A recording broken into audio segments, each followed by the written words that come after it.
Elhamdülillahi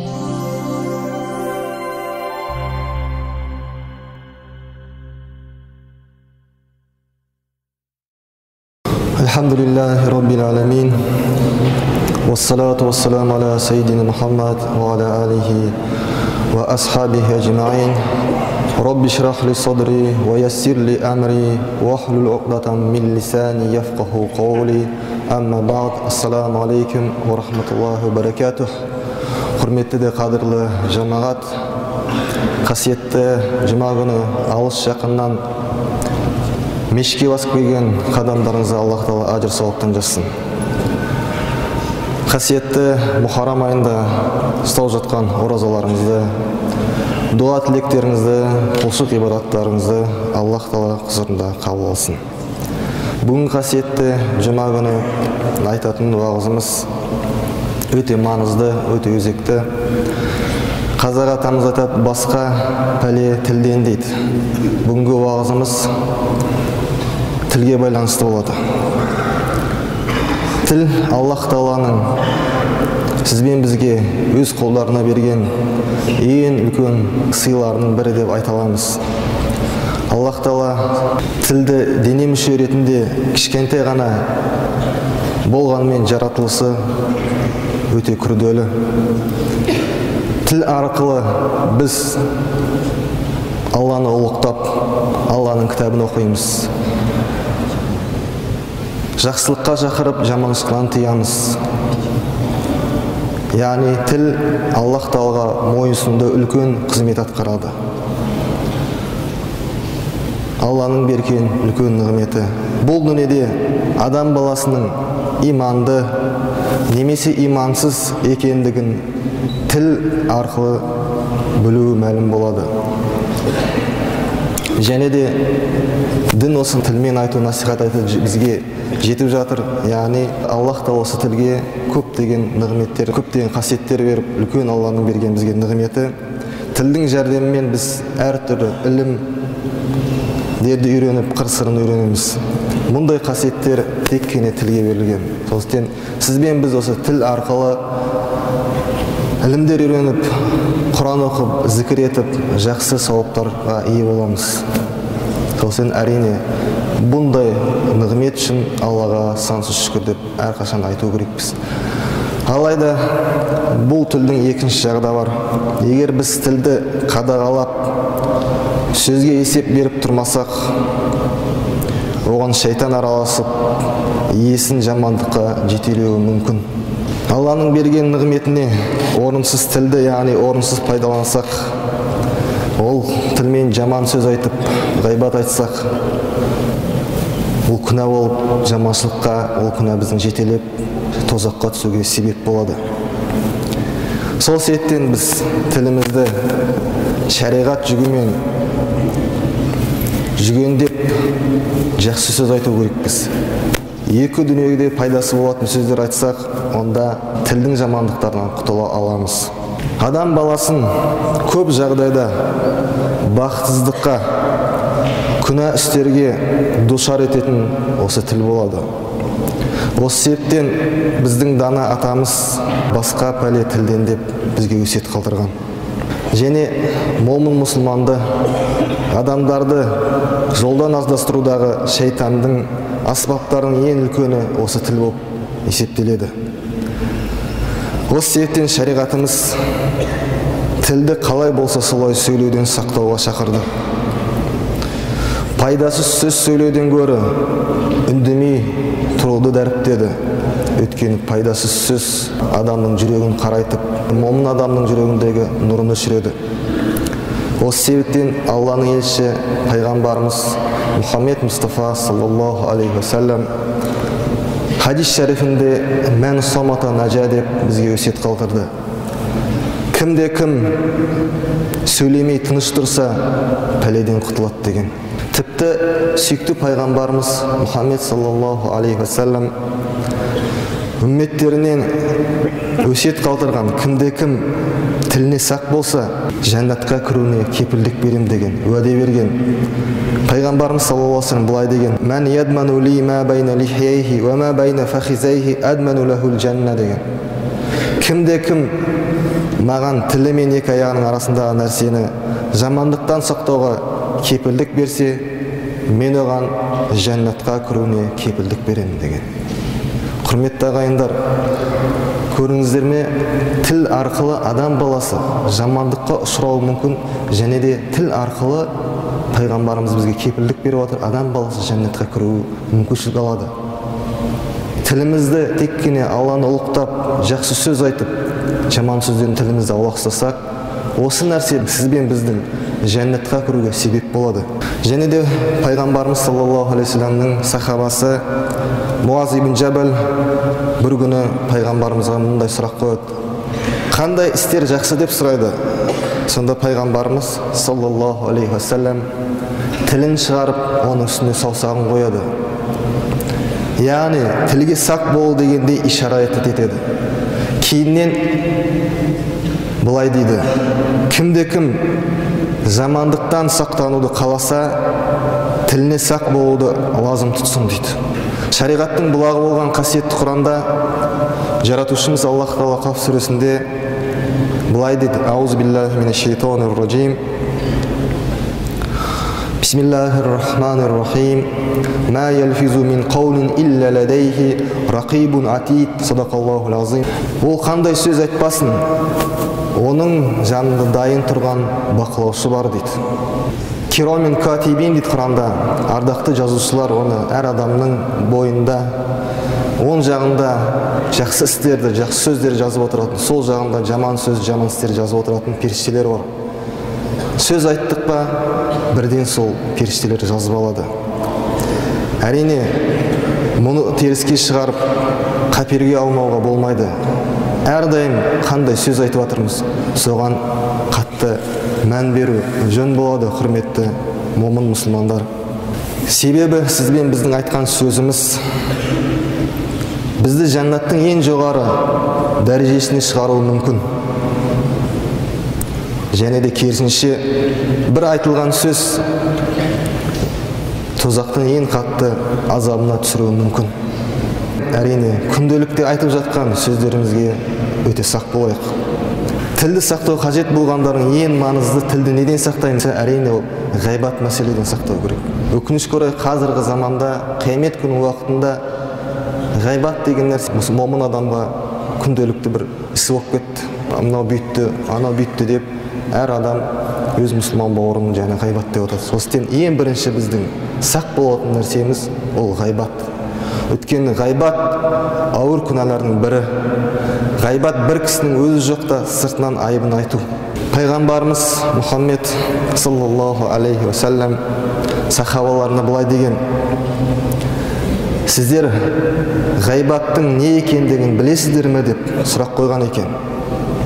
Сонда сахабалары: Аллах Тағала және оның елшісі біледі деп жауап берген екен. Пайғамбарымыз саллаллаху алейхи вассалам өз сұрағына өз жауап беріп, егер бауырларыңыз естігенде ренжитіндей сипатын айтсаңыздар, сол нәрсе ғайбат деген.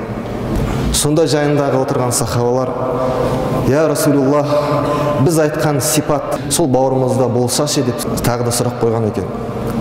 Сонда Алланың елшісі саллаллаху алейхи вассалам: айтқан сипаттарыңыз бауырларыңызда болса, ол ғайбат болады деген. Ал егер де ол айтқан нәрселеріңіз бауырларыңызда болмаса, оған жала жапқан боласыздар деген. Осы себептен айта кеткен жөн, әр адамның бір кемшілігі болады. Әр адамның бір жетпейтін нәрсесі болады. Өйткені адам баласы әлсіз жаратылған. Адамның кемшілігі бар. Біз Алланың берген хидаятымен бұл дүниеде берекеге кенеліп, осындай бақытты өмір сүріп жатырмыз. Сосын әр адамның бір кемшілігі болғаннан кейін әрине оны айтуға болмайды ешқашан. Бір адам осындай екен, ол рас болса да, ондай кемшілігі бар адам болса да, ол бізге күнә болып жазылады. Осы себептен әрдайым тек қана аузымыздан жақсы сөз шығу керекпіз. Басқа бір хадисінде пайғамбарымыз саллаллаху алейхи вассалам мұсылманның мұсылманға қаны, малы және абыройы харам деген. Яғни бір мұсылманның екінші мұсылманның қанын төгуге болмайды, оның дүниесін алуға болмайды, және абыройын төгуге болмайды. Ғайбат сөйлеу бір адамның абыройын төгу болса, Аллах Тағаланың елшісі осы қан мен малға абыройды да қосып қойды. Біз біреуді жамандап жатсақ, оның бойында сондай қасиет болса да, біз оның абыройын төккен болып есептелмейміз. Ал жаңағы нәрседе, жоғарғы хадисте пайғамбарымыз осы үш нәрсені бізге бір-бірімізге харам етті, тыйым салды. Құрметті жамағат, баршамызға мәлім, бұл дүниеде Аллах Тағала бізге некесіз қосылуды зина деп үлкен күнә қатарларын санына жатқызды. «Валя тақрабу зина» дейді қасиетті Құранда, зинаға жақындамаңдар дейді. Осы жерде отырған баршамыз оны білеміз, жақсы білеміз. Намаз оқып, көзімізді, тілім зинадан сақтап, одан алыс жүреміз. Бірақ пайғамбарымыз былай деген: ғайбат сөйлеу зинадан да ауыр күнә деген. Не себептен екен? Ғайбат етуден сақ болыңдар деген пайғамбарымыз. Ғайбат зина етуден де ауыр күнә деген. Себебі деген, зина етуші кісі Аллаға сынайлықпен, ықыласпен кешірім сұрап, тәубе етсе, тәубесі қабыл болуы мүмкін. Яғни Аллах Тағала өзінің ықыласты момын құлдарының сынай ықыласпен сұраған истихфарларын, тәубелерін егер шынайлық болса, ықыластық болса, қабыл алады. Алайда ғайбат етушінің күнәсі, ғайбатталған адам кешірмейінше Аллах Тағала кешірмейді екен. Бір адамды жамандап, оның артынан біз кешірім сұрамасақ, бірден Алладан сұрасақ, Аллах Тағала ана кісі кешірмегенше сіздерді кешірмейді. Осыдан әрине адамның құқығын бұзу, оның абыройын төгу де әрине біз абырой болу керекпіз. Пайғамбарымыз саллаллаху алейхи уассалам Миғраж түні Жебірейілмен алейхиссалам бірге болған кезде беттерін тырнақтарымен тырнап жатқан қауымның жанынан өтеді. Мен Жебірей алейхиссаламнан бұл кісілер жайында сұрадым дейді. Сонда Жебірей алейхиссалам: олар адамдарды ғайбат етіп, адамдардың әр намысына тиетіндер деген. Аллах Тағала мұндай жазадан сізден бізді сақтасын. Сөз айттық па, жаман сөз айттық па, ғайбат айттық па, оның артында осындай ауыр, қорқынышты жаза бар. Ешбір айтылған сөз бостан бос қалмайды. Әр нәрсе үшін біз жауап береміз, құрметті жамағат. Осы себептен Хазірет Омар, Аллах одан разы болсын, Аллахты зікір етіңдер, Аллахты ұлықтаңдар, шифа болады, адамдарды ғайбат етпеңдер, дерт болады деп бізге өсиет қалдырды.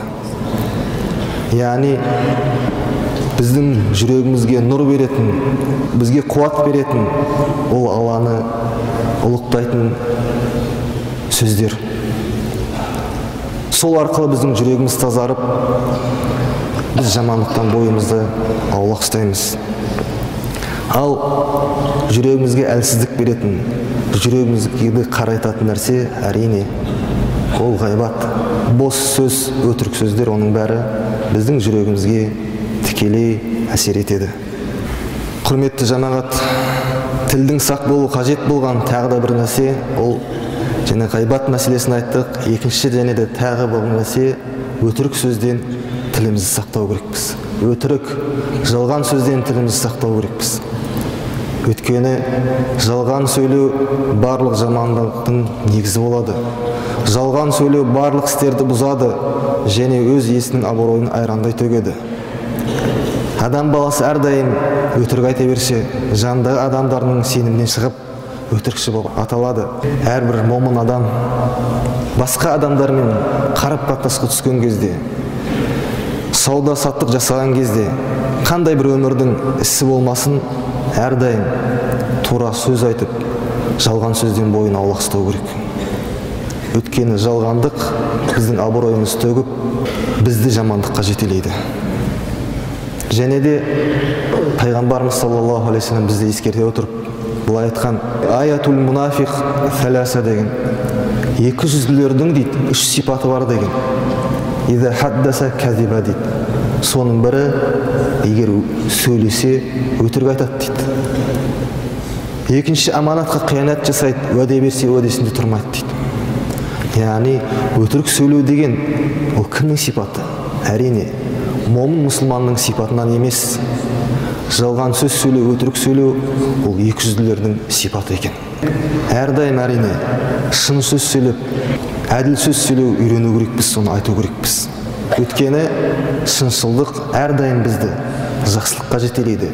Шыншыл адам сол өзінің шыншылдығы арқылы жәннатқа кіруге себеп болады. Пайғамбарымыз саллаллаху алейхи уассалам бір хадис шарифінде былай деген: "Инна сидқа яхди илал бирри, ва иннал бирра яхди илал джанна, ва иннал казиба яхди илал фуджури, ва иннал фуджура яхди илал нар" деген. Шыншылдық жақсылыққа жетелейді деген, ал жақсылық жәннатқа жетелейді дейді. Көрдіңіздер ме, құрметті ағайындар, адам баласының бойында, момын мұсылманның бойында шынайылық болса, шын сөз болса, осы сипат ол адамды жәннатқа жетелейді, жақсылыққа жетелейді. Пайғамбарымыз айтқандай саллаллаху алейхи уассалам. Ал жақсылық ол адамды қайда апарады? Әрине жәннатқа кіруіне себеп болады. Ал жамандық айтқан адам, сол жамандығы оны қайда жетелейді дейді? Жамандық тозаққа апаруына мұсылман адамға себепкер болады. Енді бұндай жаман сипаттардан қалай арыламыз? Әрине, ең бірінші бізге жүрегімізді тазарту керекпіз. Өйткені Абу Хурайра радиаллаху анху былай деген: жүрек адамның патшасы деген. Патша қандай болса, ал қалған ағзалары деген оның жауынгерлері деген. Сол патша қандай болса, қалған жауынгерлері сондай болады деген.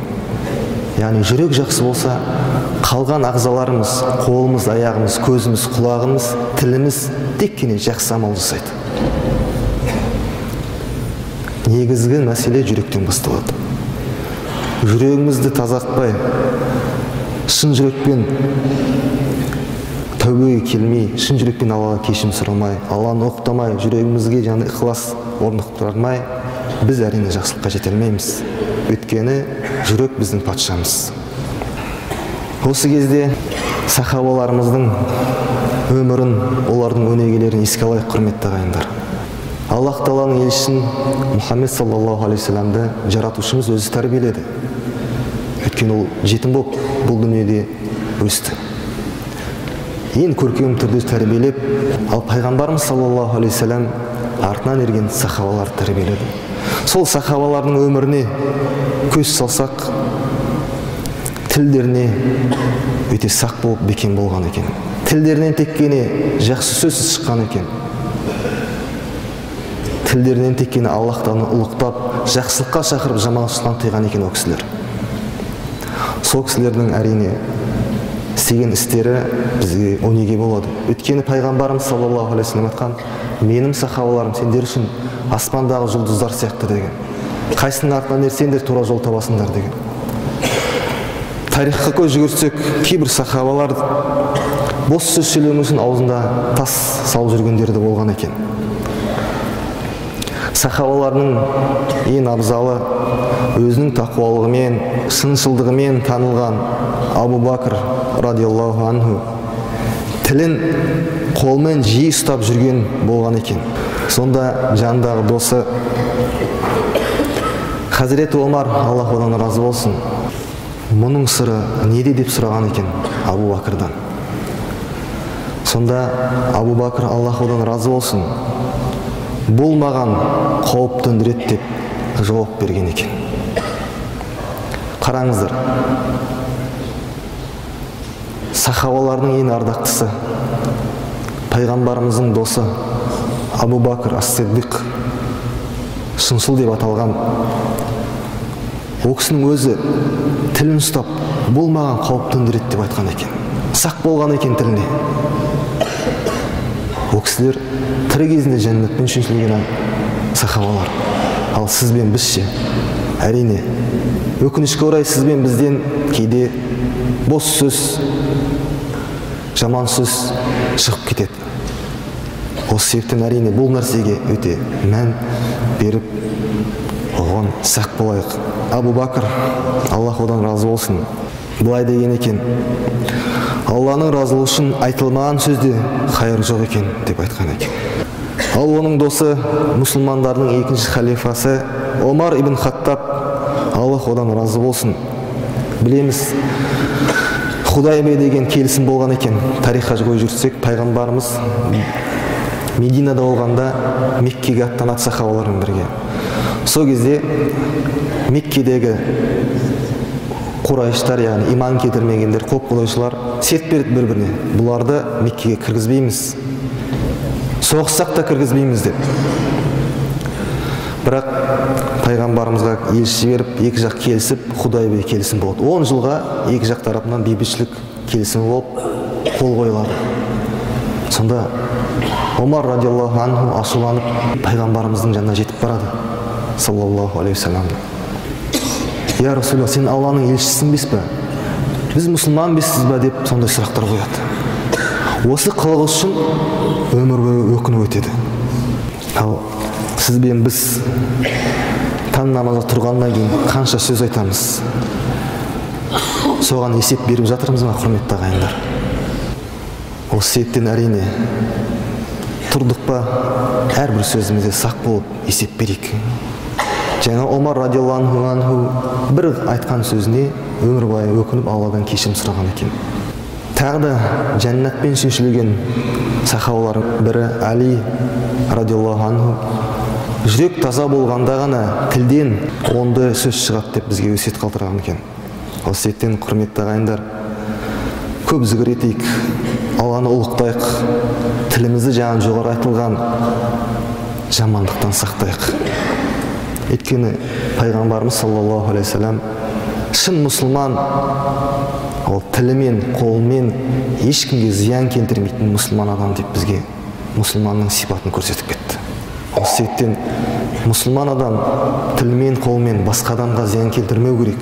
Екінші бір хадисінде мұсылман адамның исламнан алған ең ізгі қасиеттерінің бірі бос сөзден арылу дейді. Яғни қарап отырсақ, пайғамбарымыз бізге қандай керемет өсиеттер, насихаттар қалдырды. Тағы сөзінде 3 сөзден басқа сөз бос сөз деп айтқан екен. Ол 3 сөз дегеніміз Алланы ұлықтау, зікір ету, жақсылыққа шақырып, жамандықтан тыю екен. Сен әрдайым, құрметті ағайын, осы 3 түрлі сөз аузымдан шығып отырсын.